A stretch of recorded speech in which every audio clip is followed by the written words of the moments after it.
You're going nowhere at the moment. Okay, you're detained until I confirm your name and address. Under what section am I detained? I'm going to confirm that shortly, okay? Just to, I'm after your name and address. No, what provision? Like I've explained.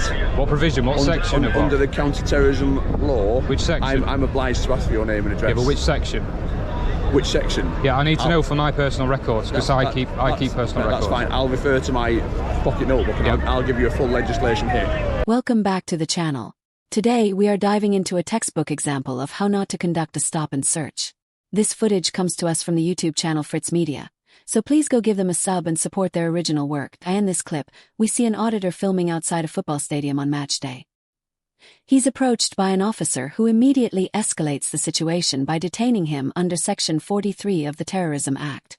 What follows is a chaotic interaction in which the officer admits he hasn't fully established his grounds, pulls out his mobile device to research the very law he's using to detain a citizen, and attempts to use high-level counter-terrorism powers essentially to fish for a name and address. Let's get into it. You're filming people. I'm not filming them people at all. I've just stood watching you. No, I was changing the battery. Right, okay. Well, I'm not going to dispute that, but you were stood by a fence line observing people. Have you got a ticket for the match? For your own sake, in future, if you have press as well, because it's quite a common question for press that we would ask that you're just using every trick in the book. You want to do this, don't you? Go on, come on, go and do it. Your name and address. Go on, do it. Come on. I don't want to search you. I'm asking for your name and address. Why do you want my name and address? Like I've said. Under what provision do you want my address? Just make it clear to me. Based on the current counter-terrorism threat. Yep. You've been with this group of people all day. You're now on private property. Yep. You've disputed the fact that you're filming on private property. It's a massive football fixture. 54,000 people are going to be present. You've not got a ticket. You're on private land. A camera isn't a device of terrorist purposes. And you're acting suspiciously. I'm not. You're just using every trick in the book. You know what you're doing. I know what you're doing. It's cool. I'm not going any further. I'll give you my grounds. Right off the bat, we see a classic issue with the stop and account procedure. The officer engages the auditor because he was observing people near a fence line. While an officer can ask questions, the auditor is under no legal obligation to answer them unless he is under arrest or detained under specific legislation. The officer immediately invokes counterterrorism as a reason to demand a name and address. This is a massive leap. Under Section 43 of the Terrorism Act 2000, an officer must have reasonable suspicion that the person is a terrorist to stop and search them. Simply standing on a publicly accessible road or car park and filming does not meet the legal threshold for reasonable suspicion. The officer also mentions private property. Remember, trespass is a civil matter in the UK, not a criminal one, unless it becomes aggravated trespass. The police are stepping into a civil dispute here without lawful authority to demand details. So what provision are you enforcing, sir? Just to make it clear. No, what provision? Like I've explained. What provision? What section of what? Under the counter-terrorism law. Which section? I'm obliged to ask for your name and address. Yeah, but which section?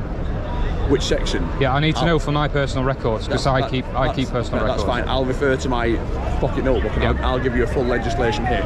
But whilst we're doing that, you give me your name and address. But you've got access to PNLD. If you can find a section, find a section, I'll comply with you. That's fine. Good man. Have you got permission off the club to be here? No. I haven't been asked by the landowner to leave, but... Not at the moment you haven't, but obviously this is a football fixture and we're on behalf of the club. You want to do the thing, I'll comply with you. I'm going in a minute anyway, dude. You're going nowhere at the moment. Okay, you're detained until I confirm your name and address. Under what section am I detained? I'm going to confirm that shortly, okay? Surely, because... Under the counter-terrorism legislation, you've been acting suspiciously all day around a large group of people. You know I haven't. This is painful to watch. The auditor asks a simple, fundamental question. What specific provision are you using? The officer cannot answer immediately and pulls out his phone to check the PNLD, Police National Legal Database. If a police officer deprives you of your liberty, which he admits he is doing by saying the man is detained, he must know the power before the detention. You cannot detain a citizen and then Google why you detained them. This arguably makes the detention unlawful from this moment onward. Under PACE Code A, officers are required to clearly state the legal power and the grounds before commencing a search. Because you don't like me being here. I've got body-worn footage of you all day in the city centre. So have I. Which concerns me slightly. Why does it concern? Because I'm lawfully obliged to take my video capture. You've said you press, you've got no press badge. What do you want, my name and address, yeah? You're lovely, yeah. Driving licence, any ID. Just to... And can you confirm which press agency you're working for, or you freelance? Just to... which section am I providing these to you? I will give you the section like I've said. At the minute, I'm detained without a section, I'm just detained. Yes, you are. Yeah. Are you sure? Yes, I am sure. What's your calling number for me? There's my calling number. 18241. Cheers, bro. There you go. Much. I appreciate that. No worries. In 20 years of policing, mate. You've messed up, not me, mate. You know this, and your colleague knows as well. I disagree entirely. No, your colleague knows as well. She's laughing. I disagree entirely. I know, dude. I know. Don't worry about it. That's fine. We all make mistakes, my friend. It's section 43, I think. Well, it's very kind of you to try and reference that. Once I've put you through and I've confirmed you. The officer is now fishing for ID. In the United Kingdom, unlike some other countries, there is no obligation to carry or produce identification when asked by police unless you are driving a motor vehicle or are being reported for an offence. Like antisocial behaviour under Section 50 of the Police Reform Act, the officer cites acting suspiciously around a large group of people. However, acting suspiciously is not a specific crime. The officer needs to suspect that a specific offence is taking place. The auditor correctly identifies that the officer is using the Terrorism Act as a catch-all tool to force identification, which is a misuse of power known as phishing. Are you registered at this address? Because it's an offence not to have the correct address on your driving licence. Are you registered at that address? It's an offence to drive with it, but it's an offence to have the wrong address on your driving licence. What do you mean registered at the address? Basically, do you live at that address? Yeah, sometimes.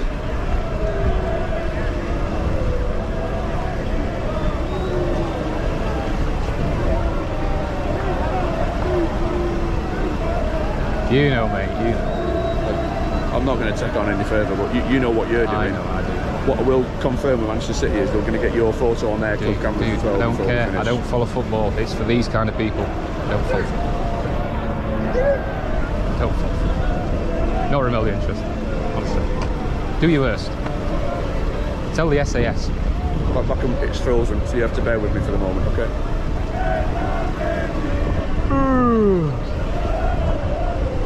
So am I detained under section 40? The officer implies that because the auditor doesn't have a formal press pass, he isn't press. This is legally incorrect. The UK does not have state-licensed journalists. Anyone can be a freelance photographer or citizen journalist. Commendation to the officer for remaining relatively calm despite the auditor's sarcasm, but the officer taking a photo of the auditor on his personal or work mobile device is contentious. While police can gather intelligence, using a mobile phone to photograph a detainee who isn't being arrested can be seen as an intrusion of privacy, though it is often justified by officers as identifying a suspect for intelligence reports. At the moment. You've referenced that. I've not given you my full grounds, but what I have told you is I've got enough grounds currently, based on your actions today and the evidence on my body-worn video, to suggest you're up to no good. To suggest I'm up to no good? If you've provided the fact that you're filming for a company and you've got permission I'm not filming for a here, company. You said you remember the press. I'm freelance press. Anyone can be press. You can be press. Yes, if you have a badge and ID. No. You can consider yourself press. You can take photos. You're freelance. I've spoken to many freelance press officers before, and they all have ID. We're not required to carry identification in the UK. We are not required to carry any ID in the UK, whether we are a banker, a press photographer, or a footballer. You don't need to carry any ID. I promise you, sir. I'm still frozen. No worries. So we're still here. Okay. Still detained indefinitely. Well, with no section. You can write it down. No problem. The officer admits that he hasn't given his 4 grounds. This is a critical failure. A detention must be necessary, proportionate, and lawful. If the grounds haven't been established, the detention is technically invalid. We are now several minutes into a detention where the officer is still scrolling on his phone to justify his actions. Pace Code A is clear. The detention should be as short as possible. Detaining a citizen while you read a manual on how to do your job is generally considered an unreasonable duration for a stop and search.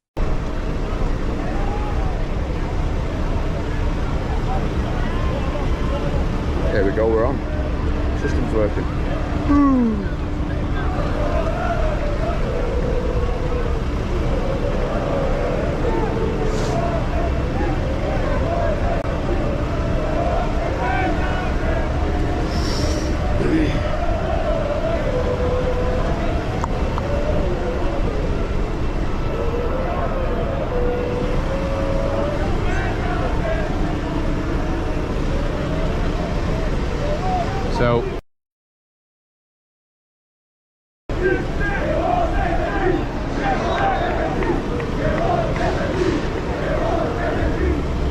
What I will do also, I'm going to fill in an intelligence submission when I go back to the station, okay? Detailing this stop and why we've done it, okay? As you're required to do. Yes. Terrifying. The officer mentions that he will be filling in an intelligence submission. This reveals the true motivation of the stop: data harvesting. He likely knows he won't find bomb-making materials. He just wants a name for the database. It is unlawful to use Section 43 powers solely for the purpose of gathering intelligence. If the suspicion of terrorism isn't genuine, the search is unlawful. If the officer genuinely thought this man was a terrorist, why is he letting him stand there holding a device and not controlling his hands? The officer's body language contradicts the severity of the legislation he is quoting. Shame you didn't do one of these against Solomon Abedi. Again, it's really... Nothing to do with you. Nothing. I get it. If that's how you feel, mate, that's how you feel. No worry. It's okay. You know I'm not a terrorist. I know I'm not a terrorist. She knows I'm not a terrorist. He knows I'm not a terrorist because he's seen me all day filming football fans, and he knows I'm press. I know you're not up to no good, mate. You know I'm up to no good. You know for a fact. Yeah, you're trying to mouth off and one about the Manchester bomb and be disrespectful to what I do. What? What am I you, doing that's up to no good? You're filming in a private area, large groups of public, entering an iconic site. You're allowed to access this until you're asked to leave. Right. Trespass is a civil matter. It's not illegal. Yeah. You're trying to question every ground I've Of course I am, because I have civil rights, and the second I give them up, I'll lose them. You're the one being unlawful. The officer brings up the Manchester bombing. While tragic events heighten security awareness, they cannot be used to suspend civil liberties or bypass the law. This is an emotional argument, not a legal one. The auditor correctly points out that he is filming in a private area that is open to the public. If the landowner hasn't asked him to leave, he isn't even trespassing yet. The police are acting as private security guards here, enforcing a policy rather than the law. The officer's comment about the auditor being disrespectful is irrelevant. Being disrespectful to police is not a crime. Stop search, because you haven't quoted the section or the provision. This is a stop and account. Yeah. Have I laid a finger on you? You've detained me. Have I laid a finger on you? That is an assault because you've detained me unlawfully. You know it's an assault. You don't have to touch someone for an assault. You know that. You're a cop. You know that. This is an unlawful stop search. £500 per hour, sir. You know. That's an opinion from yourself. No, it's fact, case law. I've done it a few times. Very well. No worries. Go in, man. Right. You'll notice that's not speeding up my process. I'm doing my job now, okay? Don't worry, dude. If it goes over an hour, it'll be... It's easy.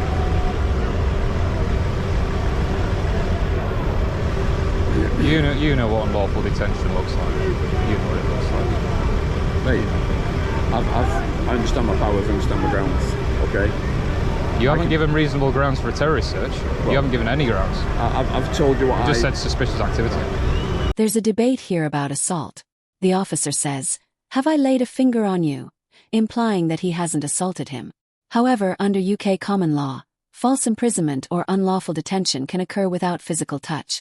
If an officer tells you that you cannot leave and he does not have lawful authority to do so, that is a deprivation of liberty. If this goes to court, a judge would look at whether a reasonable person would suspect a man with a camera of being a terrorist. The answer is almost certainly no. What's your current address? We've got 2 addresses on the system for you. What address have you got, and I'll confirm it? We've got this one, and we've got an address. Just put that one. That one? Okay. So you're living there at the moment? Sometimes, yeah. I'm a vulnerable adult with mental health conditions. I live at separate addresses and I'm under the care of separate people. Okay. What mental health conditions have you got? Paranoid schizophrenia. Right. Do you wish to share how you're feeling at the moment? Fine. Need any support? Do you need any support? No. Okay. I'm on medication. Yeah. I'm under a mental health Have you got a casework? team. Have you got a care work? Yep. Do you need me to speak to them at all? No. You Fine. sure? Absolutely fine. Okay. I was based on what you've said enjoying now, myself. based on what you've said, Yep. I've got a duty of care to make sure that you either get home safe or I speak to a care worker to confirm. I'm trying to get home. I was just going over, just as you approached Are me. you with the chap on the bike? Just as you approached me, Right, yeah. okay. I wouldn't like you to disclose any of my personal medical information to him. No, would you? The dynamic shifts here. The auditor reveals that he is a vulnerable adult with mental health issues. I will give slight commendation to the officer here. His tone immediately softens, and he mentions a duty of care. However, This also highlights a risk. Officers can sometimes use Section 136 of the Mental Health Act, a power to detain mentally disordered persons in immediate need of care, as a backup when criminal grounds fail. At this point, it feels like the officer was looking for an out, a way to end the encounter without losing face. I was just literally changing the battery and going home until you unlawfully detained me here. That's your opinion? I know it is. Okay. Yeah. We're not going to get any further. To go home with. I'm perfectly able to go home. Promise you. Promise you that.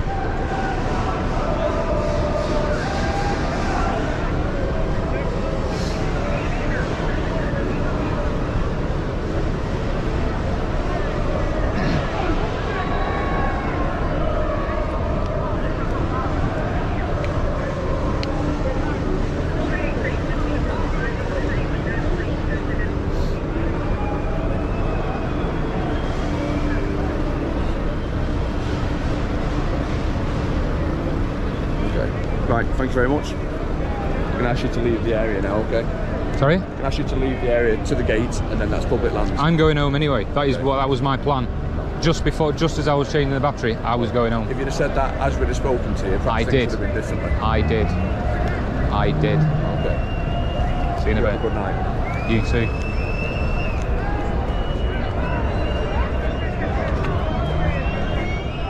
The encounter ends with the officer asking the auditor to leave the area. Notice that no search actually took place. The officer detained him under Section 43 stop and search, but didn't search him. This confirms that the objective was purely to obtain ID and move him on. This interaction was a failure of procedure. The officer detained a citizen without clear grounds, didn't know the legislation, failed to conduct the search he detained him for, and essentially utilized a counterterrorism power to effect a civil trespass eviction. This is exactly the kind of policing that auditing channels aim to expose.